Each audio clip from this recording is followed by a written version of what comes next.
Pretty good. How about you? Pretty good. Hey, did you remember to get those invitations in the mail for Rachel's party? Rachel who? You know, Rachel. Her party's in like 2 days. Kinda forgot to do that.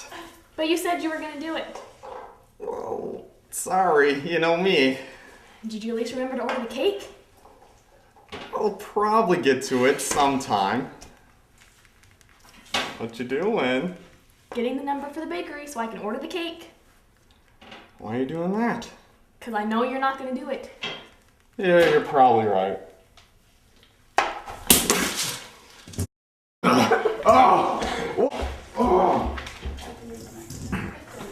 Well, that's probably not happened to you in that way. But in some capacity, there might have been a time where you didn't follow through. You weren't trustworthy to your word and what you said you were going to do, much like Mitch in not doing the things he was told he was going to do. So today, welcome back to the Red Stuff. We are continuing in the Sermon on the Mount where Jesus is using the phrase, "You've heard it said." And so in this segment, we're talking about, it's in the passage itself, it's talking about taking oaths. And he says this, he says, "Again, you have heard that it was said to the people long ago, do not break your oaths, but keep oaths you have made to the Lord. But I tell you, do not swear at all." Now the oath in Jesus' day was a solemn vow taken, say, in front of the world, in front of the whole town, saying, "I am going to do this. I promise." And in actuality, you might even say, "And may God strike me dead if I don't do it." And so that was the oaths that Jesus was talking about. But what took place in Jesus' day is that the religious leaders of the day made rulings about this oath taking. And if you didn't say your oath using the word Yahweh, then your oath was really useless. You could go ahead and break it with no consequences.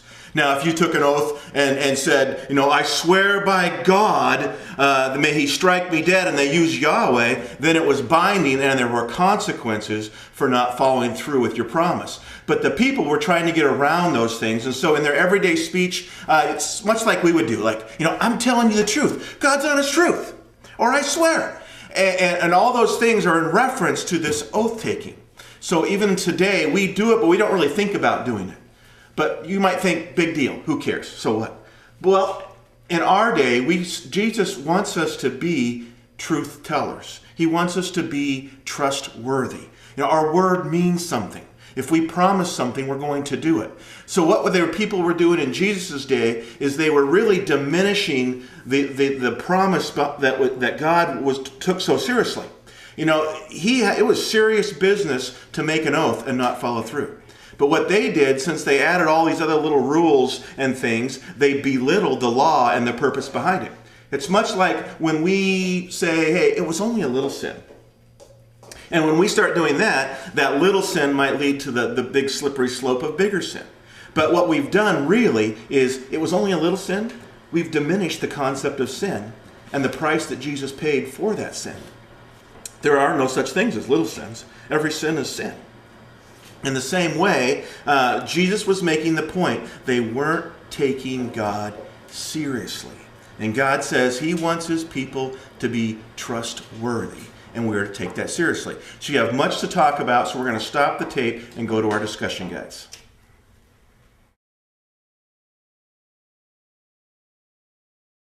I'm sorry I punched you in the face. Apology accepted. I'm sorry I was such a flake about the whole party thing. Apology accepted. Sometimes I don't keep my promises either. How can we do better? I don't know, but I bet he knows. I sure hope so. I want another one of these. I don't think I can give you all the answers, but I think I can get us thinking in the right direction. Being trustworthy is considering others as more important than ourselves. They are so important that we don't want to let them down. We want to follow through on what we say. It kind of goes along the line of the Pooh principle, the preciousness of others principle, and that we consider others precious, and so we want to do what it takes to fulfill our word to them and not disappoint them. Secondly, being trustworthy is considering our reputation to others.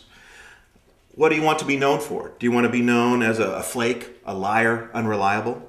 Or do you want to be known as someone who always comes through, someone who is reliable, truthful? Do you care enough about your reputation to fulfill your promises to others, becoming a trustworthy person?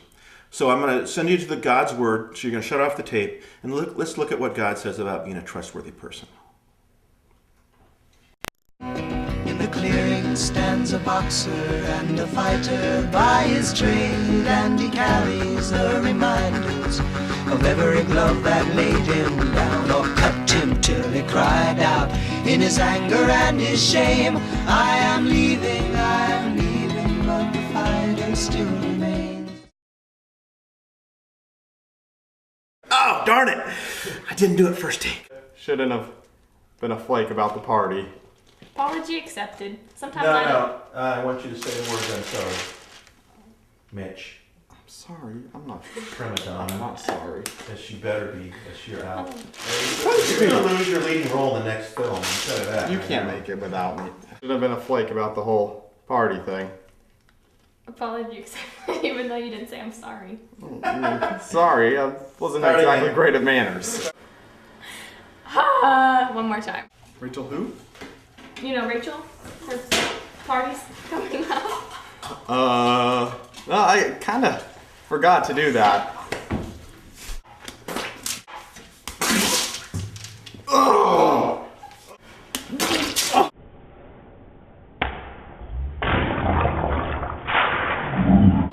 That was delayed.